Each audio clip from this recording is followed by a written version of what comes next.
हाल चाल है, खैरियत से होंगे। मेरे चैनल राशिद अहमदी यू में खुश आमदीद। आज की जो वीडियो है एक नए टॉपिक के साथ आपके नजर में पेश हैं जी।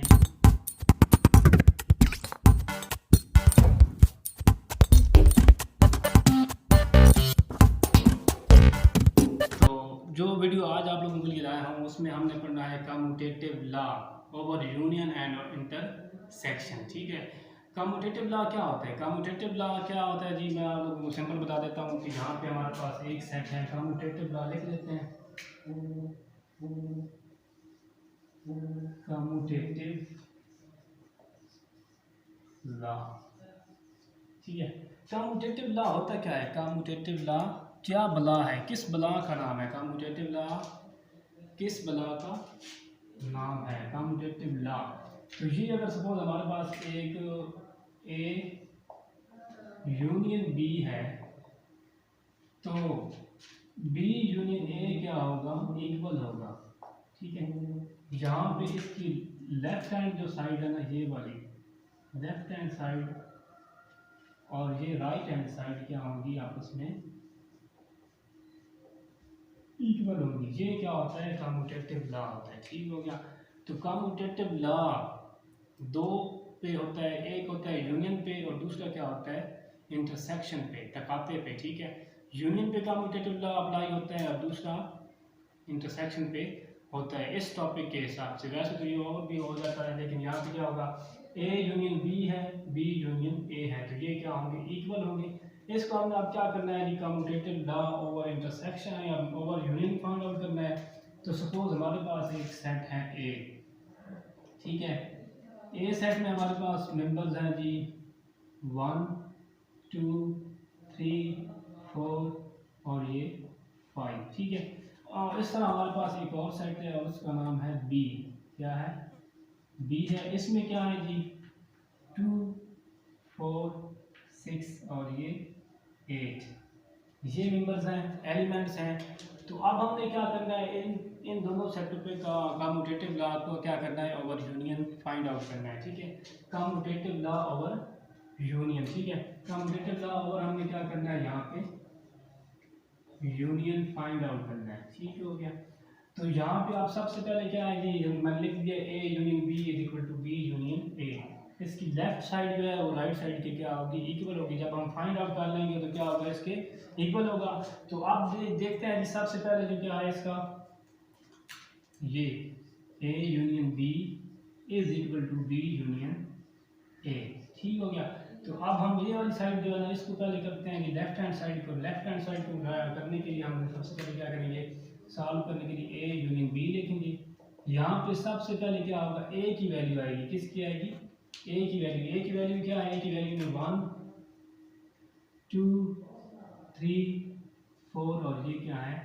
5 है। ठीक हो गया। क्या है?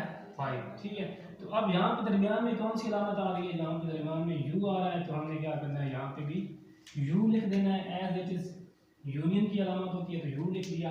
अब नेक्स्ट हमारे पास बी है। बी की वैल्यू क्या है? बी की वैल्यू ये है, तो हमें यहाँ पे क्या करना है? 2 4 6 और 8 लिख दिया। ठीक हो गया। अब हमारे पास ये लेफ्ट हैंड साइड जो है ए यूनियन बी, ए की वैल्यू ये आ गई, यूनियन एज इट इज आ गया और बी की वैल्यू ये आ गई है। अब हमें क्या करना है? इसको फाइंड आउट करना है। तो फाइंड आउट करने के लिए यूनियन का मतलब क्या होता है? सारों को इकट्ठा करके लिख देना। ठीक है, सारे मेंबर्स जो है ना, सारे एलिमेंट्स जो है, इनको क्या करना है? हमने इकट्ठा करके लिख देना है। यहाँ पे 1 आ जाएगा, फिर 2 आ जाएगा, फिर 3 आ जाएगा, फिर 4 आ जाएगा, फिर 5 आ जाएगा। ठीक है, ये सारे क्या हो गए? पूरे हो गए। अब यहाँ पे देखने वाली बात ये है कि यहाँ पे भी 2 है और यहाँ पे भी 2 है। तो आप लोगों के माइंड में ये क्वेश्चन आ रहा होगा कि 2 दो दफ़ा आ रहा है तो 2 दफ़ा क्यों नहीं लिखा?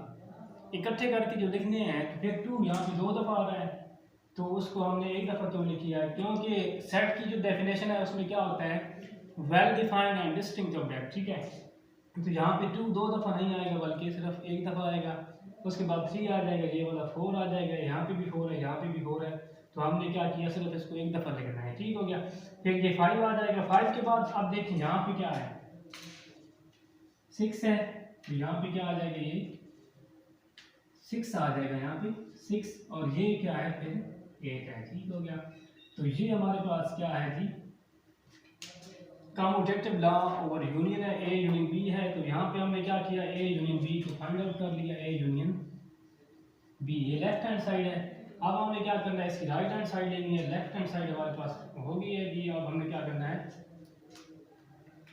ये वाली है लेफ्ट हैंड साइड, ठीक हो गया।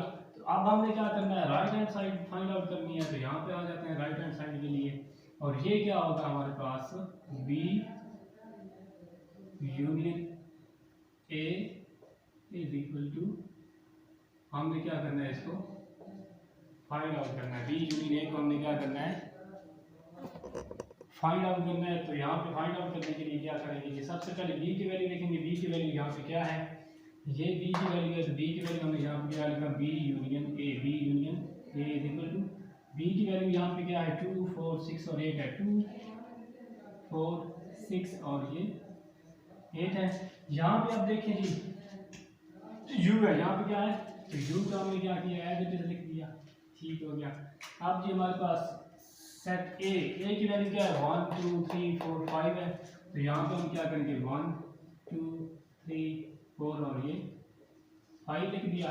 अब हमें क्या करना है, इनका सोल्यूशन निकालना है, सोल्यूशन निकालने के लिए क्या होगा जी, सारे यूनियन का मतलब क्या होता है, सबको इकट्ठा करके लिख देना, ठीक है। तो यहाँ पे आप देखें, सबसे पहले 1 है, फिर 2 है, फिर 3 है, फिर 4 है, फिर 5 है, 6 है और फिर क्या है, 8 है, ठीक है। तो 1 से क्यों लिखा, क्योंकि हमने क्या करना है, एक सीक्वेंस के साथ चलना है, सबसे पहले छोटा, फिर उससे बड़ा, फिर उससे बड़ा, फिर उससे बड़ा, ठीक है। तो यहाँ पे 1 2 3 4 5 6 और ये क्या हो जाएगा, 8 हो जाएगा। आप देख लें यहाँ पे हमारे पास लेफ्ट हैंड साइड पे क्या था जी, 1 2 3 4 5 6 और 8, यहाँ पे राइट हैंड साइड पे क्या है हमारे पास, 1 2 3 4 और 5 6 8, ठीक है। तो ये साबित हुआ, प्रूव हुआ कि left hand side is equal to क्या है, राइट हैंड साइड इक्वल है, ठीक हो गया। तो ये था commutative law over union, commutative law over union. उम्मीद है आप लोगों को मेरा ये मतलब जो कंसेप्ट था वो क्लियर हो गया होगा। अगर आप लोगों को ये मेरी वीडियो अच्छी लगी है, प्लीज़ मेरे चैनल को सब्सक्राइब करें, लाइक करें। पाकिस्तान जिंदाबाद।